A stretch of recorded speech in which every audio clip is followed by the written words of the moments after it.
Non sequitur. Meaning literally does not follow, a non sequitur is formally defined as any conclusion that does not follow from the premise or premises. We use non sequitur to specifically refer to arguments that do not follow from any logical train of thought. Often, no real connection exists from these non sequiturs to any version of reality.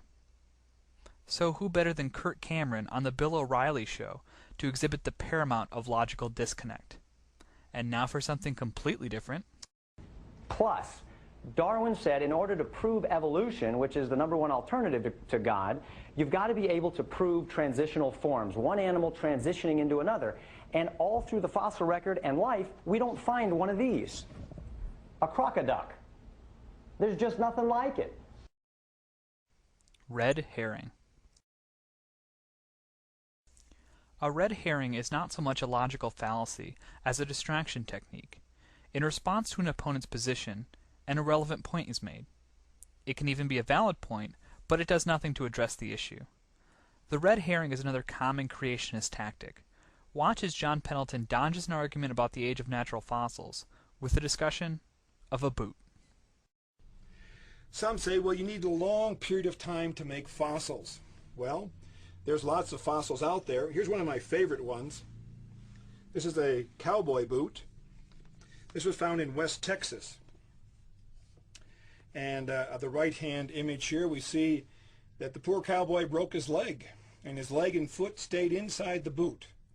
Now, they did a scan of the toe section. All 5 toe bones are in there.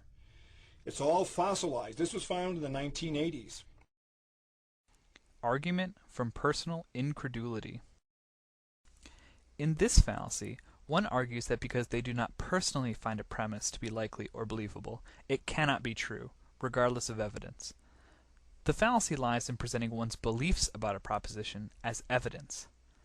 In the next clip, Michael Behe presents his favorite argument from personal incredulity, the bacterial flagellum. Note how he presents no evidence other than his own belief. I remember the first time I looked in a biochemistry textbook and I saw a drawing of something called a bacterial flagellum with all of its parts in all of its glory. It had a propeller and the hook region and the drive shaft and the motor. And I looked at that and I said, that's an outboard motor. That's designed. That's no chance assemblage of parts. Argument from ignorance. In this fallacy, an appeal to ignorance is made as one argues either that a premise is true only because it has not yet been proven false, or that a premise is false only because it has not yet been proven true. The God of the Gaps argument usually begins with an appeal to ignorance. The Orange Lady stumbles through an appeal to ignorance as she claims science has not yet given a good explanation for abiogenesis, which is true, but absence of evidence is not evidence of absence. How did life begin on Earth?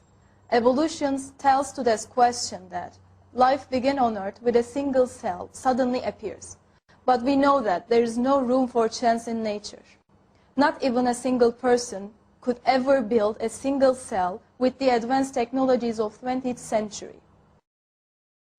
Violation of the philosophy of science. This is one of our favorites. The most powerful tool to obtain truth about the natural world is the scientific method. However, science cannot be used to explain the truly supernatural. Whether or not you believe the supernatural exists, science makes no comment on the supernatural. Lee Strobel is the grand violator of the philosophy of science. First, he stated that science made him an atheist, and then he stated it made him believe in God. It can do neither. Get a spine, Lee. Because I believe that by doing science, we find God. Equivocation. An equivocation is the misleading use of a word with more than one meaning. In creationism arguments, the most common equivocation is the word theory. In science, theory means a logically coherent model well supported by evidence. In popular usage, the definition of theory is closer to conjecture or opinion. Do not confuse the two. We see here creationist fallacies are not limited to Christianity. This Islamic gentleman is also having difficulty understanding the meaning of the phrase, theory of evolution. Sister posed the question, how can you reconcile the Quran with Darwin's theory of evolution? Sister, I have not come across any book which says fact of evolution. All the books say theory of evolution. There is no book I have come across saying fact of evolution. False dichotomy. In a false dichotomy, two mutually exclusive options are set up as the only possible choices. Therefore, if one is true, the other must be untrue. The fallacy is that the options may not be mutually exclusive, or even related, and other choices may exist.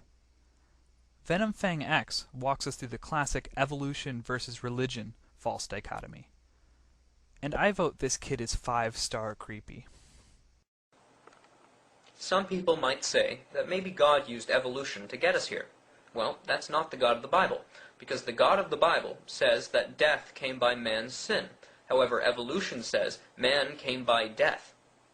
Quite opposites. There's a stark contrast between the two, and only one is right, because they are diametrically opposites.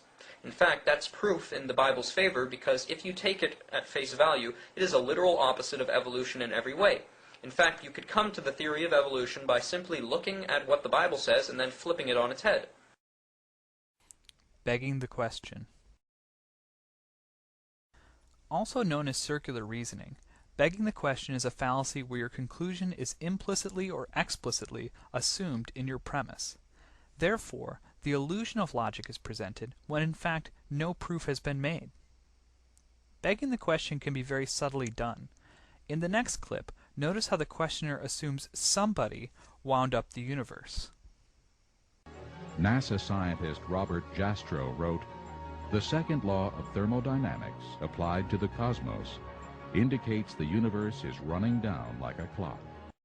If it is running down, there must have been a time when it was fully wound up. The next obvious question is, who wound it up?